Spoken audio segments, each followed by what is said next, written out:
12 years after a parasitic fungus invades the Earth, scientists find a group of children who haven't turned into zombies and decide to use them as guinea pigs to produce a vaccine that will save humanity. Devastated by zombies, hybrid children live like rats in laboratories and are only allowed out of their cells to study. When they arrive at the classroom, Melanie and the other wheelchair-bound youngsters are preparing for their chemistry lesson, which will be taught by Miss Helen, but Melanie interrupts her teacher and asks her to read a story. Even though they are only children, all the soldiers on that military base have been trained to treat them only as guinea pigs, and Helen is the only one who offers them the slightest affection. As a result, they all feel a deep affection for their teacher. After class, the young people are taken back to their cells and the guards keep their guns pointed at them the whole time, until the door is locked. 3 times a day, the children are fed maggots and insects, and, at least once a day, Melanie is visited by Dr. Caldwell. That day, the doctor gives the girl a riddle to try and solve and tells her that there is a cat trapped inside a closed box, which could be eliminated or alive. The question is, how would Melanie find out if the cat is alive or eliminated without opening the box? Feeling challenged by the riddle, the girl says she'll think about it and soon give her answer. Caldwell then asks Melanie to say a number from 1 to 20 and she chooses 13.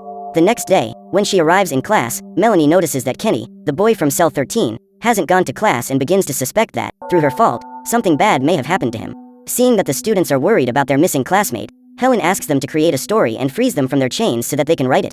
When everyone has finished their work, Melanie offers to read her tale aloud and tells of a beautiful woman who was walking in the forest when she was attacked by a giant. The creature wanted to devour her and, despite the woman's efforts to escape, the monster was stronger and managed to capture its prey. However, when the giant was about to feed on her, a girl appeared and freed the woman from the monster's clutches.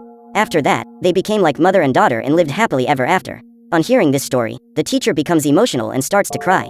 Concerned for the woman, Melanie apologizes for having upset her, but Helen walks over to her and rubs her head affectionately. Just then, Sergeant Eddie bursts into the room and fights with the teacher for having touched one of those monsters.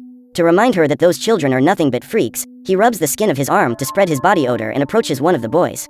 Smelling human flesh, the boy and his classmates lose control and try to devour Eddie. Furious, Helen orders the man out of her class and continues as normal. When she is taken back to her cell, Melanie meets the sergeant again and says that if she had a box to contain all the evils in the world, she would lock him inside. As punishment for what she has just said, Melanie is stuck in her chair, unable to move. That evening, Helen goes to visit the girl and is shocked to discover that she has been handcuffed all day. Immediately, the woman's to lose control, but tries to hold it together and asks her to move away. Suddenly, the girl loses control and tries to bite her teacher, but Helen manages to get out of the cell in time and asks for forgiveness for having provoked the whole thing. The next morning, Melanie receives another visit from Dr. Caldwell and the woman asks her to give her a new number. This time, the girl chooses her own door number, even though she knows that something terrible could happen to her. Minutes later, when the guards show up to take the children to class, Melanie takes her seat as usual, but receives the news that this time she won't be joining her other classmates. For the first time, the young woman is taken outside the military base and sees hundreds of zombies trying to break down the metal fences protecting the installation. Eddie then takes her to Dr. Caldwell's laboratory and the girl is given a sedative. When Melanie blacks out, the doctor and her assistant release her from the wheelchair and place the girl's body on a stretcher to begin the experiments. At that moment, Helen appears and says that she will no longer go along with this. Caldwell then talks calmly to the teacher and manages to convince her to drop the extinguisher.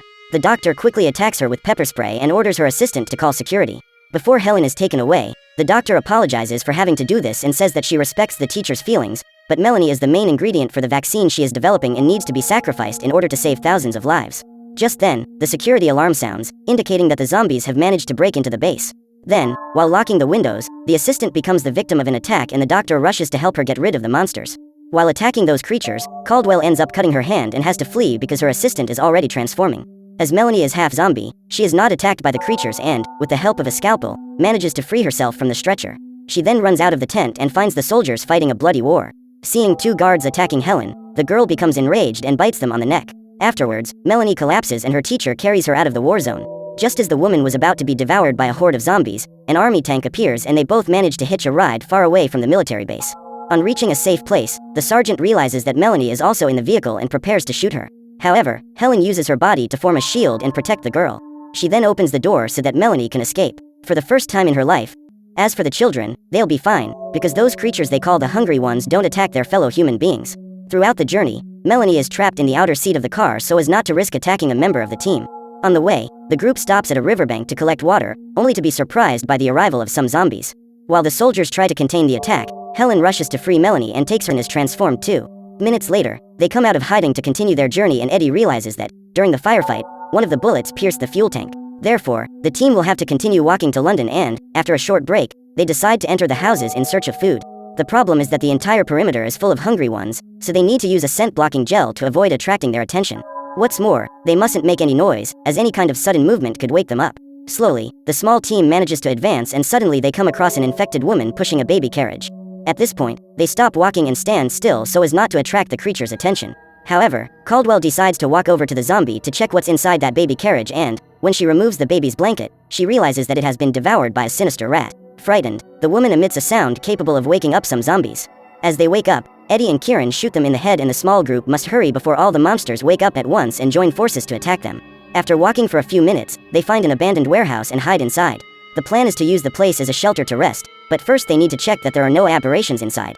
So, while Helen and the soldiers search the perimeter, Dr. Caldwell keeps an eye on Melanie. Since she can't leave, the girl takes the opportunity to investigate her past and asks the doctor. Caldwell's theory is that those mothers were infected together, in a single incident, and the embryos they were carrying contracted the infection through the placenta. Then, when their bodies were well developed, they devoured their mother's abdomens to get out. Hearing this story, Melanie understands why Caldwell wants to use her as a guinea pig to create a vaccine. Meanwhile, Helen is walking through the facility when she comes across a zombie in chains and immediately eliminates it. After the sweep, the group comes to the conclusion that the shelter is safe and decides. However, at dawn, Eddie realizes that the outskirts of the building are crawling with zombies, so they won't be able to leave. So Melanie offers to go outside and arrange a distraction to lure the hungry away. Since they have no other option, Eddie decides to let her go and, after devouring a feline she found nearby, the young woman enters a house where she finds a dog. She then carries the dog on her lap and uses it as bait to lure the zombies away. In this way, the group manages to escape alive and walks a few more kilometers until they come across a new horde of hungry ones. Immediately, they go up to the terrace of a building to make it easier to see and plan their escape. Once again, Melanie offers to go ahead and find a safe route. This time, she relies on a radio to communicate with the rest of the team. Through the girl's guidance, Eddie and the others manage to cross safely and, at a certain point along the way, Caldwell finds spores of the fungus ready to release new particles and infect people through the air. Knowing that they are facing a serious threat, the group picks up their pace and continues walking until they come across an entire tower full of sporangia that form a structure similar to a giant tree. The doctor then says that the reason there are no zombies there is because the fungus has already consumed all their brains and has now reached the reproduction stage. When she analyzes the structure upon entering the laboratory, Helen starts looking for food while Eddie tries to communicate with the military barracks. However, the man gets no response and has to fix the motor so that the installation can move. Meanwhile, Kieran offers to go out in search of supplies and Melanie reveals that she also needs to go out hunting as she is getting hungry. After eating a pigeon, she falls asleep again and when she wakes up, she goes to investigate what's inside that building. To her surprise, the girl finds a group of wild children hiding there. Those youngsters are also hybrids, but they have survived on their own since birth, so they don't know how to communicate with other humans. Suddenly, the whole group comes out of hiding and Melanie soon begins to suspect that they are going after Kieran. She quickly returns to the base to ask for help and informs them that the soldier is in danger. At this point, Eddie tries to contact his partner, but he doesn't answer as he has just removed his equipment to get under the gates of a store in search of food. Just as the sergeant was about to leave to look for Kieran, they manage to contact the barracks and Eddie confirms his position, but discovers that all the bases are being invaded. With no hope of being rescued, the group goes after the soldier and Melanie uses her keen sense of smell to track him down. While eating, Kieran is surprised by the arrival of a child who uses a rat to lure him in, because she believes that all humans feed on living creatures. In an attempt to help the girl, he approaches and falls into the trap. The man is quickly attacked by another child from the group and ends up being eaten alive by the hungry youngsters.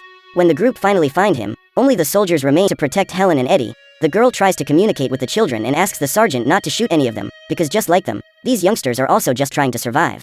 Alone, the girl faces the savages and challenges the leader of the gang. At that moment, they start a duel and Melanie uses her handcuffs to bind the boy's wrists. She then uses a baseball bat to hit him several times on the head, until the boy is eliminated. After this show of strength, Melanie asks her friends not to look at the other children and pretend to be afraid of her. The girl's plan is to make the others think that those humans are her prey and, if the children try to steal her food, Melanie will attack them. The trio quickly return to the mobile lab and find Dr. Caldwell wearing an oxygen mask. Not understanding what is going on, Helen tries to argue, but Melanie soon realizes that the doctor has used sleeping gas to put them out. Since cutting her hand at the military base, the wound has only gotten worse and she discovered that she had been infected by it. Now that she is about to perish, Caldwell decides to finish her research, but she needs Melanie to be her guinea pig and Helen would never agree to that. When she turns around again, she sees Melanie standing right in front of her and discovers that the girl has not been affected by the gas, as the fungus in her body metabolizes the oxygen for her. As a last resort, Caldwell uses emotional blackmail to try to convince the girl to be her guinea pig and says that if Melanie doesn't help her find a cure, Helen and all the other humans who don't belong to the second generation of infected will turn into zombies, and then makes a drastic decision and, after picking up a box of matches, asks the doctor not to leave the laboratory, as she will be safe there. However, Caldwell ignores her and goes after the girl. Melanie quickly makes her and eaten alive. Upon arriving at the tower, the girl lights a match and sets fire to the parched bodies of the deceased hosts of the parasite that has turned all of humanity into zombies.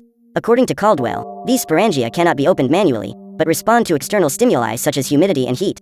As a result, the fire can cause them to explode and small spores of the fungus are released into the air. Now, zombies are no longer the only threat, as anyone who breathes in those particles will be infected. On the way back to the lab, Melanie meets the sergeant and regrets the fact that Eddie left the chamber, as she didn't want him to get hurt.